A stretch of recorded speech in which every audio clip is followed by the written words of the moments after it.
दोस्तों, अफ्रीका के बड़े सवाना, खुले घास के मैदानों और सूखे पहाड़ी रेगिस्तानों में जो जानवर दूर से ही लोगों का ध्यान खींच लेता है, वो है ज़ीब्रा।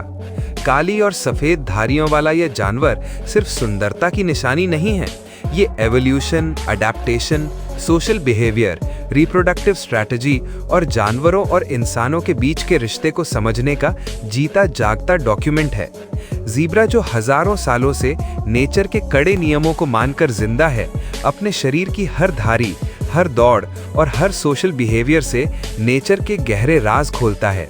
तो दोस्तों, मुझे उम्मीद है कि आप समझ गए होंगे कि आज के वीडियो में हम जंगल के एक बहुत ही रहस्यमयी जानवर ज़ीब्रा के बारे में कुछ कमाल की और सीक्रेट जानकारी पेश करने जा रहे हैं, जिसके बारे में आपने पहले कभी नहीं सुना होगा। तो वीडियो को स्किप ना करें और आखिर तक देखें, आपको बहुत कुछ सीखने को मिलेगा। तो चलिए शुरू करते हैं। लेकिन सबसे पहले ज़ीब्रा की शुरुआत और एवोल्यूशन के लंबे इतिहास के बारे में जानते हैं। असल में ज़ीब्रा इक्विडे फैमिली का एक जानवर है, जिसमें घोड़े और गधे भी आते हैं। इस फैमिली का एवोल्यूशनरी इतिहास लगभग 45 से 55 मिलियन साल पुराना है। पैलिएंटोलॉजिस्ट्स के अनुसार इयोहिप्पस नाम का एक छोटा कुत्ते के साइज का जानवर आज के घोड़ों और ज़ीब्रा का पुराना पूर्वज था। ये जानवर नॉर्थ अमेरिका के घने जंगलों में रहता था और मुलायम पत्ते खाता था। अगले लाखों सालों में दुनिया का क्लाइमेट बदल गया। जंगल छोटे हो गए, जिससे बड़े बड़े घास के मैदान बन गए। इस बदलाव के कारण तेज दौड़ने, लंबे पैरों और मजबूत खुरों वाले जानवरों के बचने की संभावना बढ़ गई। धीरे धीरे इयोहिप्पस के वंशज बड़े होते गए। उनके पैरों की उंगलियों की संख्या घटकर 1 हो गई और वे शाकाहारी बन गए। लगभग 2 से 3 मिलियन साल पहले इक्विडे फैमिली के कुछ सदस्य अफ्रीका में आए। वहां उन्होंने नए शिकारियों, नई बीमारियों और नए एनवायरमेंटल चैलेंजेस का सामना करते हुए खास बातें डेवलप की। धारीदार शरीर, मजबूत सोशल स्ट्रक्चर और लंबी दूरी तक दौड़ने की काबिलियत, ये सब इसी दबाव का नतीजा है। अभी पहचानी जाने वाली 3 मुख्य ज़ीब्रा प्रजातियां हैं: मैदानी ज़ीब्रा, ग्रेवी ज़ीब्रा और पहाड़ी ज़ीब्रा। मैदानी ज़ीब्रा सबसे ज़्यादा संख्या में पाए जाते हैं और अफ्रीकी सवाना के प्रतीक के रूप में जाने जाते हैं। ग्रेवी ज़ीब्रा काफ़ी बड़े होते हैं और सूखे इलाकों में रहते हैं। पहाड़ी ज़ीब्रा पहाड़ी इलाकों के लिए बने होते हैं। उनके खुर खास तौर पर मजबूत और पकड़ने में आसान होते हैं।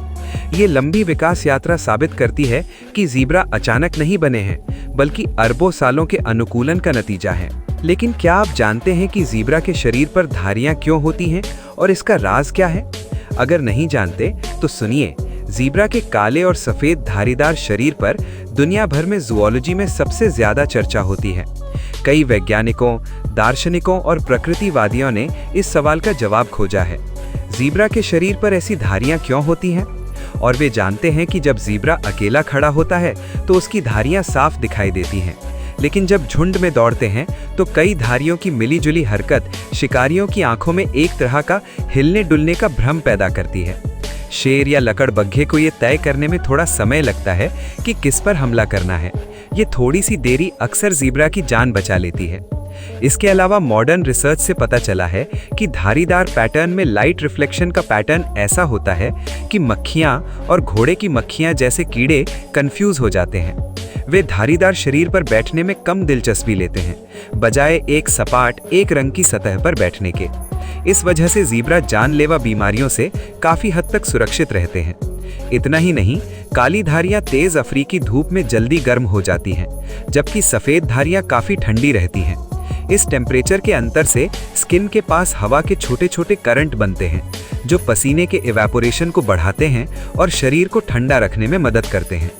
जैसे हर इंसान का फिंगरप्रिंट यूनिक होता है, वैसे ही हर ज़ीब्रा की धारियों का पैटर्न भी बिल्कुल अलग होता है। इसलिए माँ और बच्चा जन्म के पहले कुछ दिनों में धारियों के इस पैटर्न से एक दूसरे को पहचान लेते हैं। स्टडीज से पता चला है कि अगर इस दौरान बच्चा अपनी माँ से अलग हो जाता है तो उसके बचने की संभावना काफ़ी कम हो जाती है। ये सभी थ्योरीज मिलकर ये साबित करती हैं कि धारियां सिर्फ सुंदरता नहीं है, ये ज़ीब्रा के जिंदा रहने का एक ताकतवर हथियार है। तो अब हम ज़ीब्रा के शरीर की बनावट पर बात करेंगे। ताकत और स्पीड का एकदम सही मेल। ज़ीब्रा का शरीर इस तरह बना होता है कि ये लंबी दौड़, अचानक दिशा बदलने और मजबूत सेल्फ डिफेंस के लिए एकदम सही होता है। हालांकि उनकी औसत ऊंचाई 1.2 से 1.5 मीटर होती है, लेकिन शरीर का बैलेंस इतना सही होता है कि वे घंटों तक घूम सकते हैं। चारों पैर लंबे और मस्कुलर होते हैं। मजबूत खुर सिर्फ दौड़ने के लिए नहीं, बल्कि सेल्फ डिफेंस के हथियार के तौर पर भी इस्तेमाल होते हैं। एक बड़े ज़ीब्रा की एक किक शिकारी की खोपड़ी तोड़ सकती है। ज़ीब्रा का कंकाल काफी हल्का लेकिन बहुत मजबूत होता है। रीढ़ की हड्डी की फ्लेक्सिबिलिटी उसे तेजी से दिशा बदलने में मदद करती है।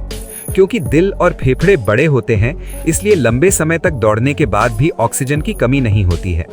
ज़ीब्रा सेंसरी पावर के मामले में बहुत डेवलप्ड होते हैं। बगल की ओर देखने वाली आंखें लगभग 330 डिग्री का फील्ड ऑफ विजन देती हैं। कान अलग से घूम सकते हैं ताकि दूर से आने वाली हल्की आवाज भी पहचानी जा सके। सूंघने की शक्ति ग्रुप में बातचीत करने और शिकारियों का पता लगाने में अहम भूमिका निभाती है। इस फिजिकल स्ट्रक्चर ने ज़ीब्रा को अफ्रीका के सबसे टॉलरेंट शाकाहारी जानवरों में से एक बना दिया है।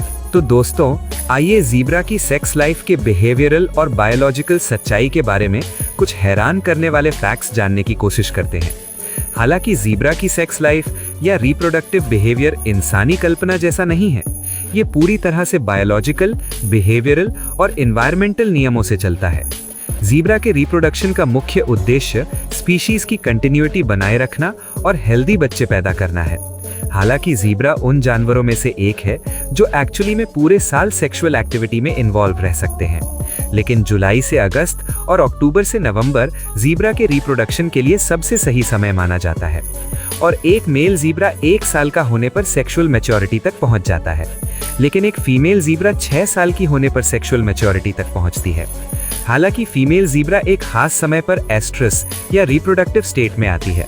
इस दौरान नर ज़ीब्रा अपने शरीर से निकलने वाली खुशबू, अपने यूरिन में केमिकल सिग्नल और व्यवहार में बदलाव के जरिए मादा ज़ीब्रा को संकेत देता है कि वो ब्रीड करने के लिए तैयार है।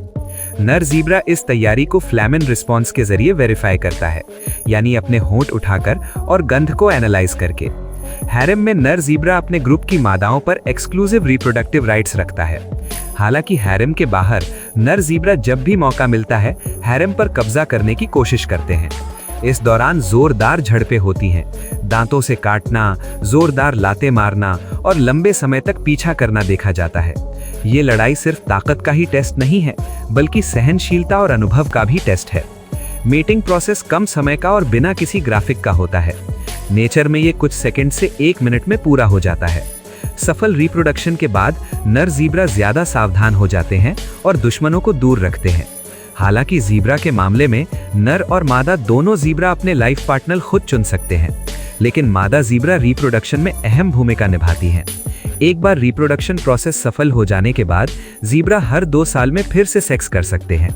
हालांकि ज़ीब्रा की सेक्स लाइफ में एक ज़रूरी बात यह है कि वे लगभग पूरे साल रिप्रोडक्शन कर सकते हैं, लेकिन बारिश के मौसम में खाने की ज़्यादा मात्रा के कारण रिप्रोडक्शन रेट बढ़ जाता है। इससे ये साबित होता है कि एनवायरनमेंट और खाना सीधे रिप्रोडक्टिव स्ट्रैटेजी पर असर डालते हैं। तो दोस्तों, अब हम ज़ीब्रा के प्रेगनेंसी पीरियड के बारे में थोड़ी बात करेंगे। ज़ीब्रा का प्रेगनेंसी पीरियड आमतौर पर 12 से 13 महीने तक चलता है, जो कई मैमल्स से ज़्यादा लंबा होता है। ये लंबा प्रेगनेंसी पीरियड ज़ेब्रा के बच्चे को जन्म के बाद तेजी से चलने फिरने की काबिलियत देता है, और एक ज़ेब्रा अपनी पूरी जिंदगी में सिर्फ एक बच्चे को जन्म दे सकता है। प्रेगनेंसी के बाद मादा ज़ेब्रा का व्यवहार धीरे धीरे बदलता है।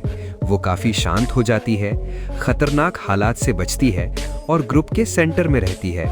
इसके अलावा जन्म देने के बाद ज़ेब्रा आमतौर पर 2 साल तक रिप्रोडक्टिव एक्टिविटी में हिस्सा नहीं ले सकता है, और 2 साल बाद वो फिर से बच्चे पैदा करने के लिए तैयार हो जाती है। नर ज़ेब्रा और दूसरी मादा सदस्य प्रेग्नेंट ज़ेब्रा को घेर लेते हैं। ये सोशल प्रोटेक्शन का एक उदाहरण है। जन्म आमतौर पर एकांत और सुरक्षित जगह पर होता है। बच्चे जन्म के कुछ ही मिनटों में नॉर्मल तरीके से सांस लेने लगते हैं और 1 से 2 घंटे के अंदर खड़े होने की कोशिश करते हैं। ये तेज क्षमता शिकारियों से भरे माहौल में जिंदा रहने के लिए बहुत जरूरी है। हालांकि एक हैरानी की बात यह है कि जन्म के बाद पहले कुछ दिनों तक माँ ज़ेब्रा अपने बच्चों को दूसरों से कुछ अलग रखती है। इस दौरान बच्चे असल में माँ की धारियों का पैटर्न याद कर लेते हैं, जिससे उन्हें भविष्य में ग्रुप को पहचानने में मदद मिलती है। मैटरनिटी पीरियड के दौरान माँ जेब्रा बहुत गुस्सैल और प्रोटेक्टिव हो जाती है। वो बच्चों को जरा सा भी खतरा होने पर उन्हें लात मारने या काटने से नहीं हिचकिचाती। इतना ही नहीं, बल्कि लगभग 13 महीनों तक माँ जेब्रा अपने बच्चे की सारी जिम्मेदारी खुद उठाती है और इसी मदरहुड ने पीढ़ियों से जेब्रा स्पीशीज को बनाए रखा है। तो चलिए अब जेब्रा के खाने और डाइजेस्टिव सिस्टम के बारे में कुछ जानकारी लेते हैं। कम न्यूट्रिशन में भी जिंदा रहने का तरीका। जेब्रा ज्यादातर शाकाहारी होते हैं। वे ऐसी घास खा सकते हैं जो कई शाकाहारी जानवरों के लिए नहीं खाई जाती। इसका मुख्य राज उनके डाइजेस्टिव सिस्टम में है।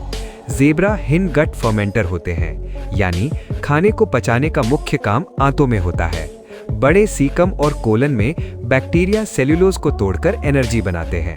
हालांकि इस प्रोसेस में खाना पूरी तरह से नहीं पचता है, लेकिन जेब्रा जल्दी से ज्यादा खाना खाकर इस कमी को पूरा कर लेते हैं। ये तरीका जेब्रा को सूखे और अकाल के दौरान जिंदा रहने में मदद करता है। वे लगभग पूरे दिन घास खाते हैं और खाने की तलाश में लंबी दूरी तय करते हैं। जेब्रा के दांत भी खास तौर पर बने होते हैं। उनके दांत चौड़े होते हैं और सख्त घास चबाने के लिए उनके किनारे नुकीले होते हैं। जैसे जैसे उनकी उम्र बढ़ती है, उनके दांत घिसने लगते हैं, जिससे आखिरकार उनकी उम्र कम हो जाती है।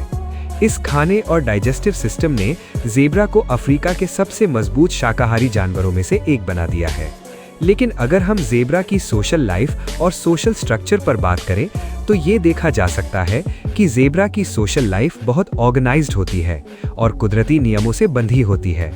खास तौर पर मैदानी जेब्रा आमतौर पर हरम पर आधारित समाज बनाते हैं। ये हरम एक बड़े और मजबूत नर जेब्रा के साथ कई मादा जेब्रा और उनके बच्चे होते हैं। इस स्ट्रक्चर का मुख्य मकसद रिप्रोडक्टिव प्रोटेक्शन और ग्रुप सिक्योरिटी है।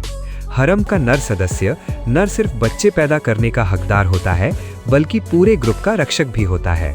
शिकारियों के हमलों के दौरान वो आगे जाकर लड़ता है, ग्रुप को सुरक्षित रास्ते पर ले जाता है और जरूरत पड़ने पर अपनी जान जोखिम में डालता है। मादा जेब्रा एक दूसरे से बहुत करीब से जुड़ी होती हैं। वे एक दूसरे के शरीर को चाटकर साफ करती हैं, जिसे ग्रूमिंग कहते हैं। ये ग्रूमिंग सिर्फ सफाई का काम नहीं है, बल्कि आपसी भरोसे, बॉन्डिंग और मेंटल स्टेट का भी सिंबल है। ग्रेवी जेब्रा का सोशल स्ट्रक्चर कुछ अलग होता है। वे आम तौर पर परमानेंट हरम नहीं बनाते हैं। नर जेब्रा एक खास एरिया में रहते हैं और मादा जेब्रा ब्रीडिंग के मौसम में उस एरिया में आती हैं। इस सिस्टम को टेरिटोरियल सिस्टम कहा जाता है। माहौल में खाने और पानी की कमी इस अलग सोशल स्ट्रक्चर का मुख्य कारण है।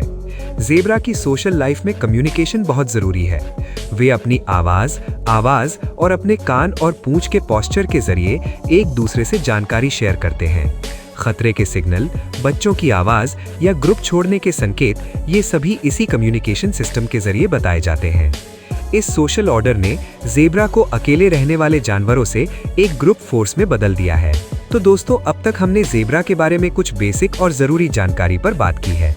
तो चलिए अब जेब्रा के डिफेंस मैकेनिज्म के बारे में कुछ कमाल की जानकारी जानने की कोशिश करते हैं। लेकिन आप सभी शायद जानते होंगे कि जेब्रा के शरीर पर काला और सफेद रंग न सिर्फ उसे जंगली जानवरों से अलग करता है, बल्कि ये काला और सफेद रंग जेब्रा के लिए डिफेंस मैकेनिज्म के तौर पर भी बहुत अच्छा काम करता है।